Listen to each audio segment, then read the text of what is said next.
All right. So welcome everybody to um unlocking your energetic chastity belt and the keys to empowering yourself and living life fully.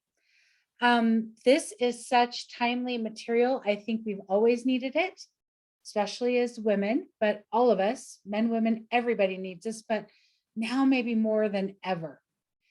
Um, I've been really struck by the amount of people that I have been connecting with over the last several months that are having a lot of issues with um, the second energy center and the fifth energy center. So that's the sacral chakra and the throat chakra, right?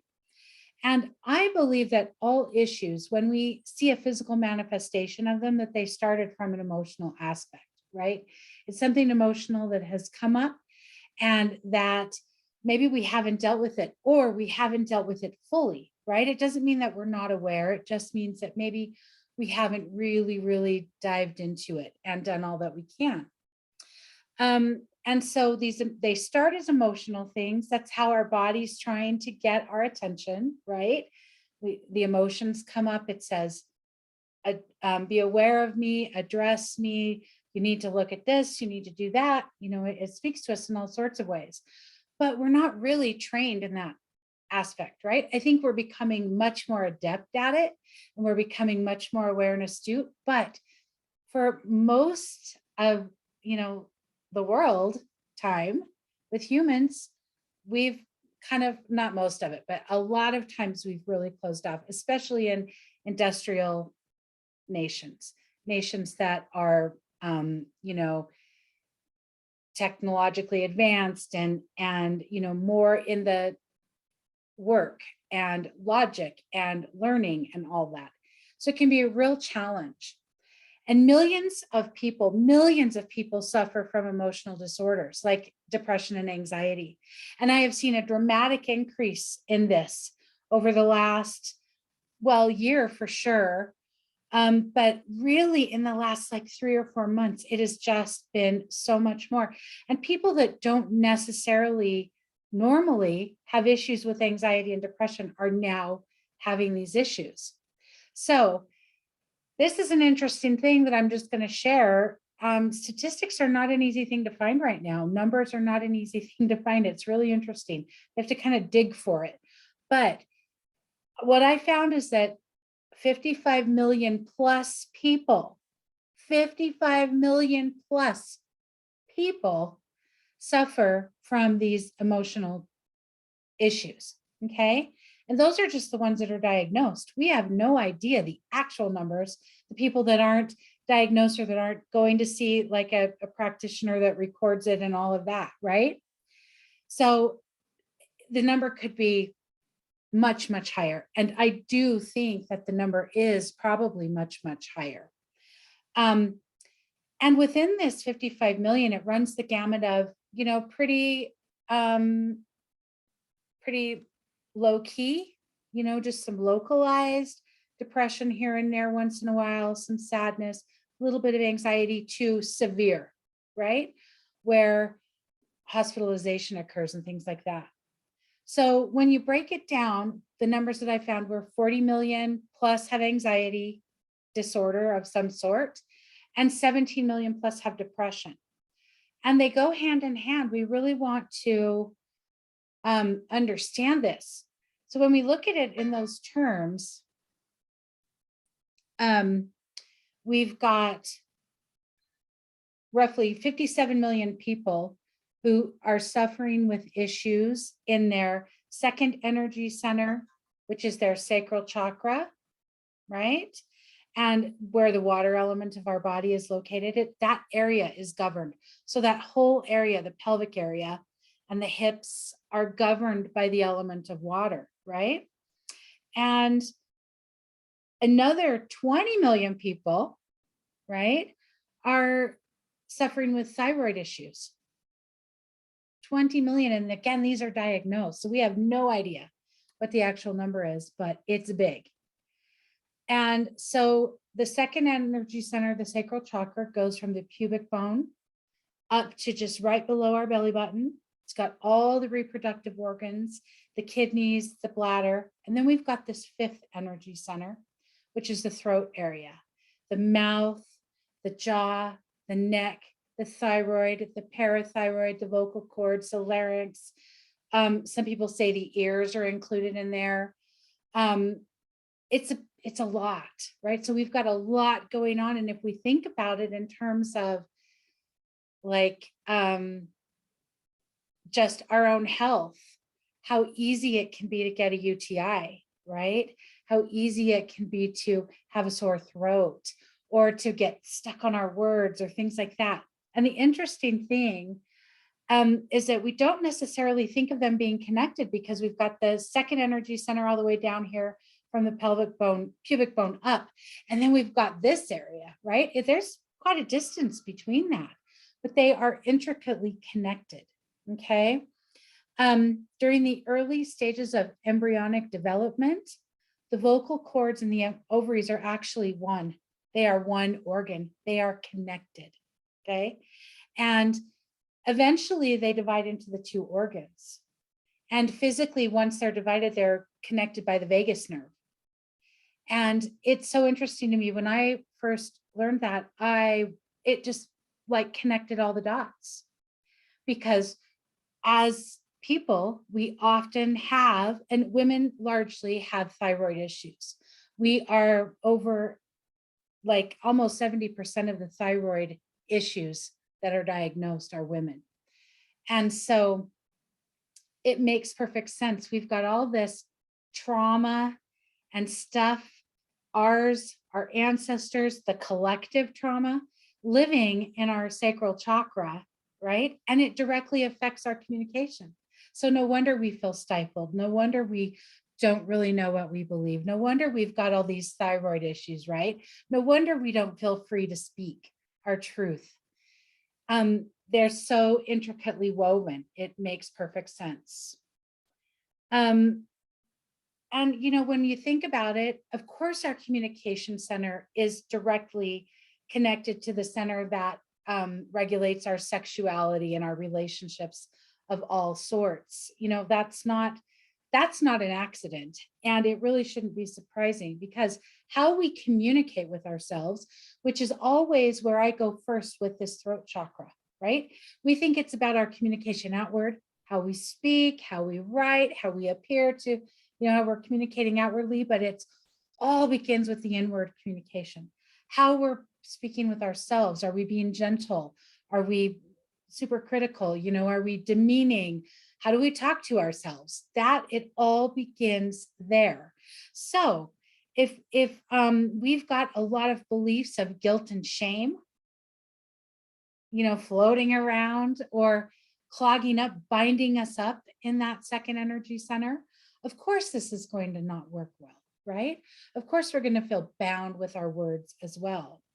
And all of this guilt and shame, it affects our pleasure and how we enjoy life. It really does affect our willingness to fully engage and to be empowered. Because when we feel empowered, we're more fully engaged, right? When we feel disempowered, we kind of withdraw and hide, right? Had a beautiful beloved friend of mine and teacher wrote a gorgeous post about hiding and all the ways we hide. And it was so enlightening and so emotional. But this is exactly what I'm talking about. Where are we hiding? And we might think, you know, like when I talk about an energetic chastity belt, you might go, I don't have one of those. But I promise we all do somewhere, in some way. Something is binding us in these areas. It might not be ours, might be ancestral. You know, Carrie talks a lot about the ancestors and does so much beautiful work with the ancestors. And I think it's essential that we are getting to all this work, because all that stuff is held in that area, right? There's different areas of our body that hold the ancestral information. The amygdala is one part, and the kidneys, like they hold everything. They just hold it all, okay? So this is really important work.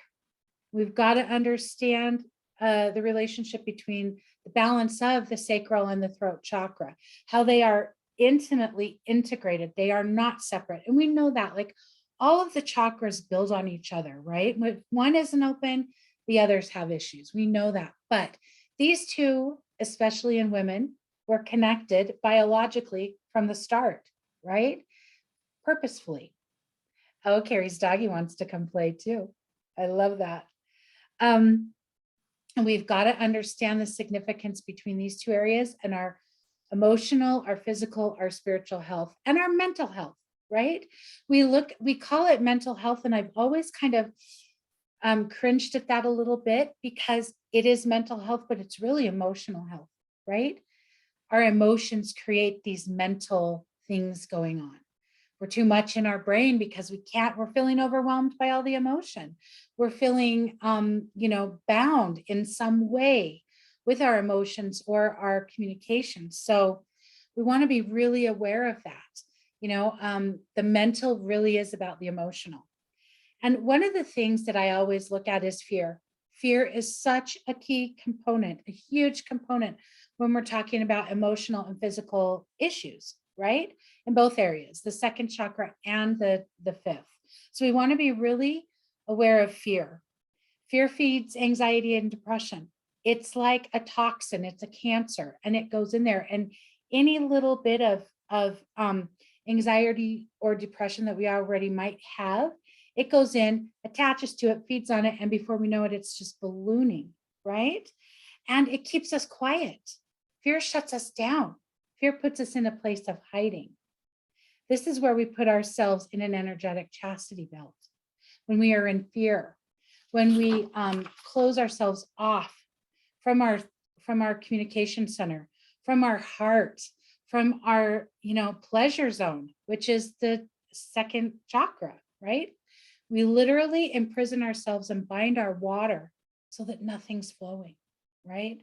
And if nothing's flowing at that place in our body, nothing's going to flow further up the chain, right?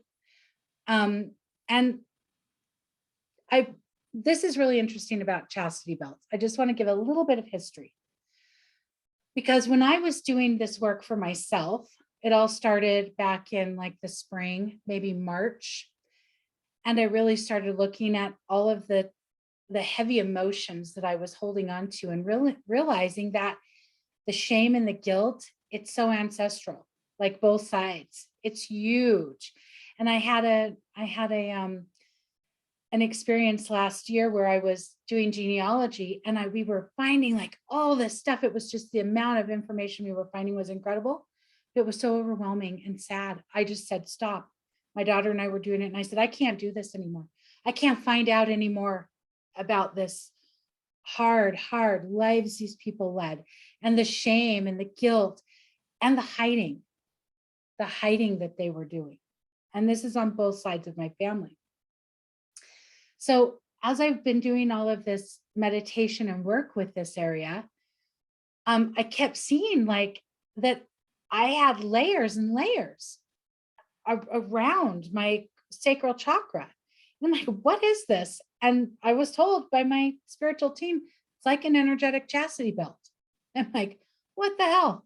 Like, why would I have energetic chastity belts and layers of them? Not one, layers. And it's like, well, lots of reasons. And we're going to get to that in a minute. But so it got me looking at chastity belts and the history of them. So this is the real interesting thing. The first mention of chastity belts comes in the medieval times, during the 1500s, maybe the 1400s. Okay.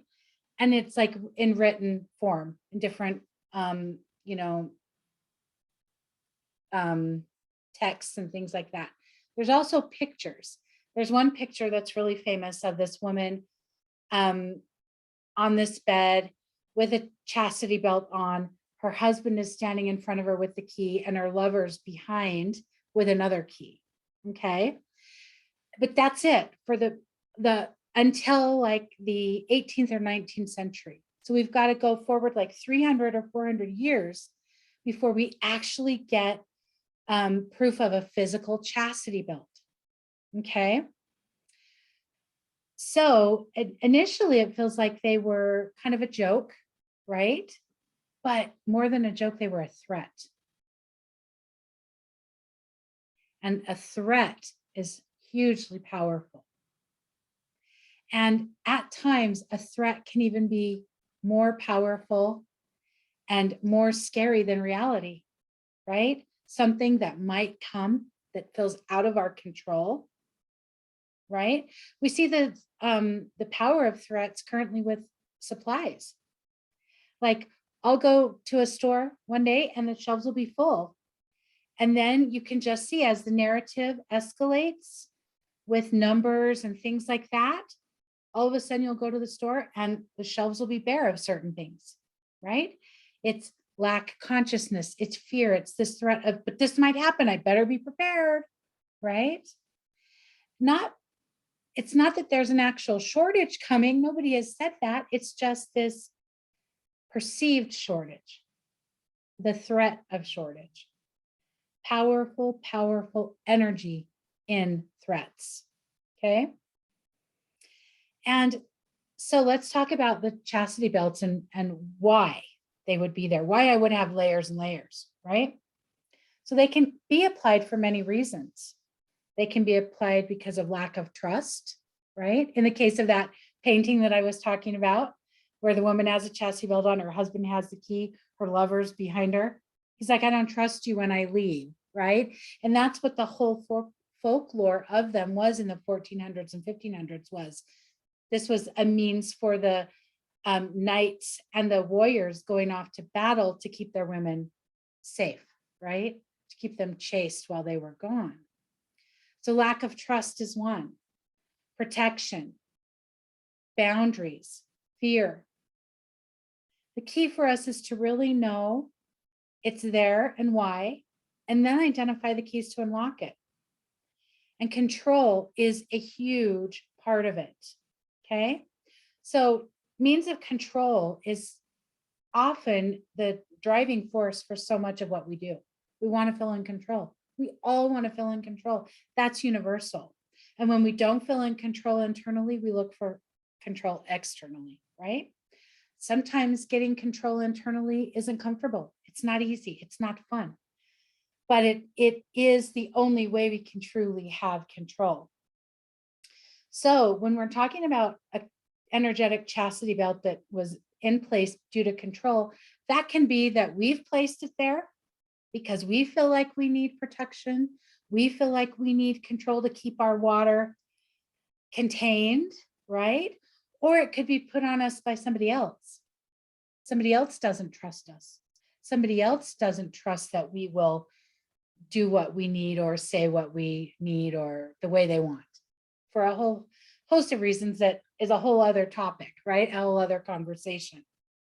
But it's all rooted in fear and so much binding created simply by a threat, right? A threat of something and a need to control something. So I want us to just take a moment and close our eyes. And we're just going to do a quick little drop into our energy centers and see where we're at. So get comfortable and just, if you can, be soft. So what I mean by that is like feet on the floor, nothing crossed, no hands folded or anything like that, just open. If you want to place your hands on your body, you can, one or both, whatever feels right. Let your body be your guide. That is what this is about, allowing your body to be the guide.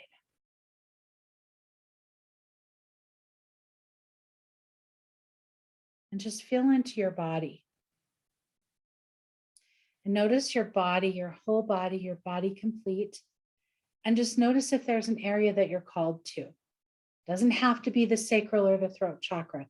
Just allow your awareness to be guided to whatever space is calling to you.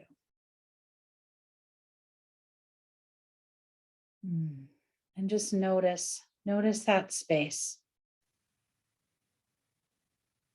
Why were you called there? Is it because of discomfort? Is it something doesn't feel quite right? That's that's the part of our body that we want to be called to, where something isn't quite right, where it's not in flow, where it's not in ease.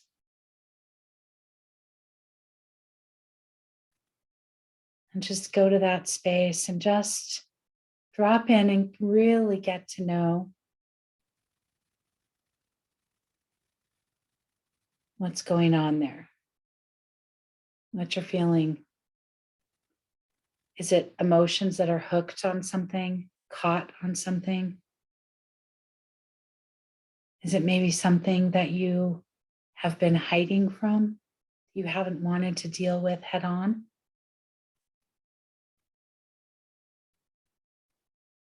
We're so adept at the shadow work, but that doesn't mean that we still don't get caught on things, that we don't have fear at times, that we don't want to control. So we just want to notice, where we're at in our body.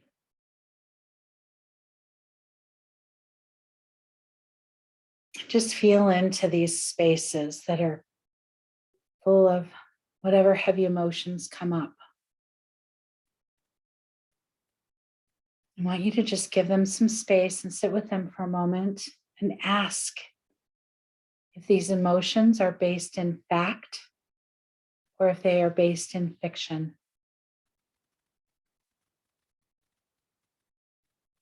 So much of what binds us is a fabrication of our mind. It's a story that we're living.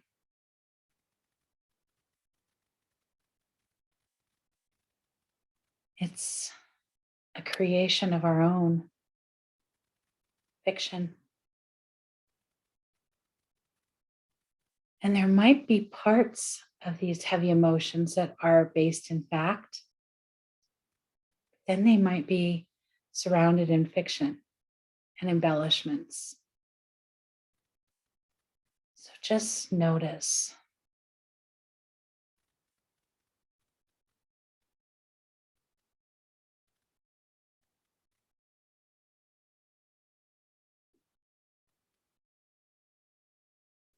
And as you're connecting with these heavy emotions, if you can bring your awareness to your heart center and bring those heavy emotions up into that space of your heart center and breathe into them, expanding your chest, maybe even noticing where your shoulders are, putting them back if you need, opening that chest, creating a lot of space for these heavy emotions. That's what we want to do. We want to create a lot of space for these heavy emotions because they want to move. They want to move out of us and go. But when we resist it, when we bind them up, when we hide them, they just get bigger and more heavy. So we want to create space. So bring that into the heart center. Bring those emotions. And allow the heart to speak to you about the parts of the emotions, parts of the stories that are fiction, and the parts of the stories that are fact. There will be both.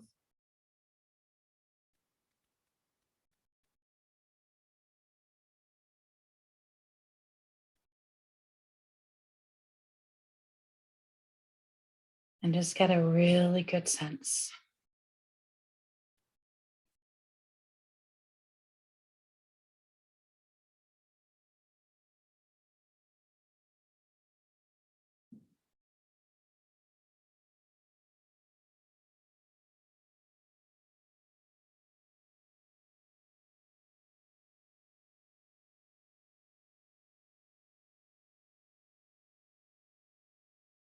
And as you're becoming aware of the fact versus fiction, give yourself permission to let go of the fictional part. Give yourself permission to write a new story based in fact.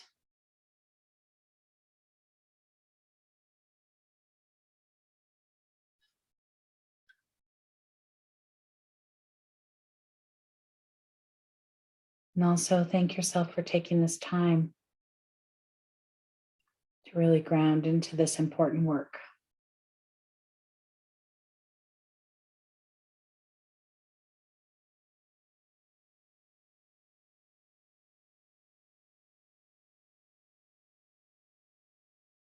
Take a couple nice deep breaths. When you're ready, gently, gently begin to wiggle your fingers and toes. Come back present. Gently open your eyes. Take a moment to just focus on one spot. Breathe and ground back into your physical body.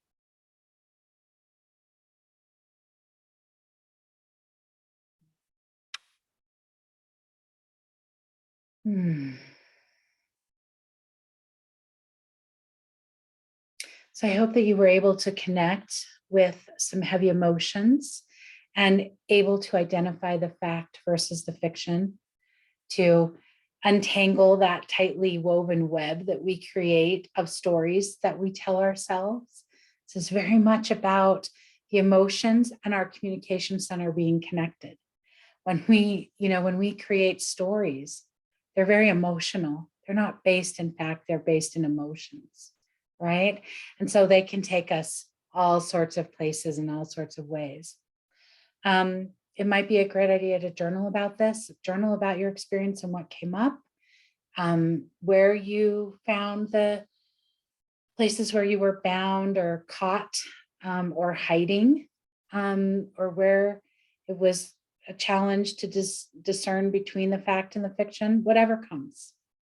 I love journaling. It's transformative. It's a great release. It allows us to get insight. There is something so magical when we put pen to paper. It's just like our soul coming out.